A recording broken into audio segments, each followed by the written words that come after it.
Good evening friends, welcome back to my channel Cascade of Maths. ഞാൻ ഇന്ന് വന്നേക്കുന്നതും മറ്റൊരു പുതിയ പസിലുമായിട്ടാണ്. ഇന്നത്തെ പസിൽ എന്താണെന്ന് നോക്കാമല്ലോ. ഇന്നത്തെ പസിലാണ് ഒരു ലൈബ്രറി കഥ. അപ്പം എന്താണ് ഈ ഒരു ലൈബ്രറി കഥ എന്ന് നമുക്കൊന്ന് നോക്കിയാലോ. ഒരു ലൈബ്രറി കഥ. ഒരു ലൈബ്രറിയിൽ പഴയ ബുക്കുകൾ ക്രമപ്പെടുത്തി വയ്ക്കുകയായിരുന്നു ലൈബ്രറിയൻ. 700 മുതൽ 1000 വരെ നമ്പർ ഇട്ടിട്ടുള്ള ബുക്കുകൾക്കിടയിൽ ഒരേ വിഭാഗത്തിൽ പെടുന്ന ബുക്കുകളുടെ നമ്പറുകൾക്ക് ഒരു പ്രത്യേകത ഉണ്ടെന്ന് കണ്ടെത്തി. 100ന്റെ സ്ഥാനത്തെ അക്കം 10ന്റെ സ്ഥാനത്തെ അക്കത്തേക്കാൾ വലുതാണ്.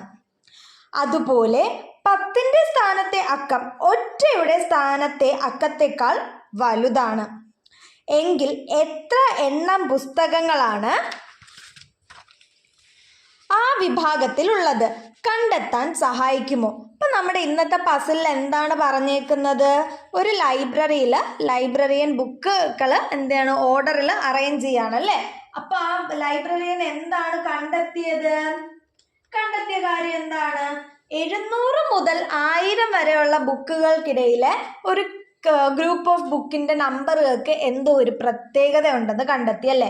ആ പ്രത്യേകതകൾ എങ്ങനെയാണ്? അതിന്റെ പ്രത്യേകതയുടെ കണ്ടീഷൻ എന്താണെന്നാണ് പറഞ്ഞിരിക്കുന്നത്.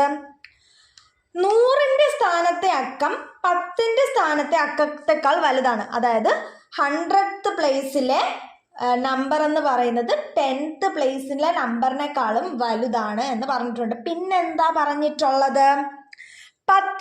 അതുപോലെ 10ന്റെ സ്ഥാനത്തെ അക്കം ഒറ്റയുടെ അക്കത്തേക്കാൾ വലുതാണെന്ന്. അതുപോലെ 10th പ്ലേസിൽ വന്ന നമ്പർ 1st പ്ലേസിൽ വന്ന നമ്പറിനേക്കാളും വലുതാണെന്നും പറഞ്ഞിട്ടുണ്ട്. ചുരുക്കത്തിൽ പറഞ്ഞ എന്താണ് അതിലുള്ളത്? 100ന്റെ സ്ഥാനത്തുള്ള നമ്പർ 10ന്റെ സ്ഥാനത്തിനെയും 1ന്റെ സ്ഥാനത്തേക്കാളും വലുതായിരിക്കും. അതുപോലെ 10ന്റെ സ്ഥാനത്ത് വരുന്ന നമ്പർ എന്ന് പറയുന്നത് ഒറ്റയുടെ സ്ഥാനത്തിനേക്കാളും വലുതായിരിക്കും എന്നാണ് പറഞ്ഞിരിക്കുന്നത്. എങ്കിൽ അങ്ങനത്തെ എത്ര എണ്ണം ബുക്കുകളുണ്ട് എന്നാണ് ചോദ്യം അല്ലേ. ഞാൻ ഇന്ന് ഈ വീഡിയോയിൽ ചോദ്യം മാത്രമാണ് നിങ്ങൾക്ക് അവതരിപ്പിച്ചിരിക്കുന്നത്. ഉത്തരം ഇതിൻ്റെ പിറകെ വരുന്ന വീഡിയോയിൽ ഞാൻ പ്രസൻറ്റ് ചെയ്യുന്നതായിരിക്കും. അപ്പം നിങ്ങൾ ചെയ്യേണ്ട എന്തെന്ന് വെച്ചാൽ, നിങ്ങൾക്ക് ആർക്കെങ്കിലും ഇതിൻ്റെ ആൻസർ കിട്ടുന്നുണ്ടെങ്കിൽ നിങ്ങൾ എന്ത് ചെയ്യുക? വീഡിയോയുടെ താഴെ കമൻറ്റ് ചെയ്യുക. ഓക്കെ അല്ലേ?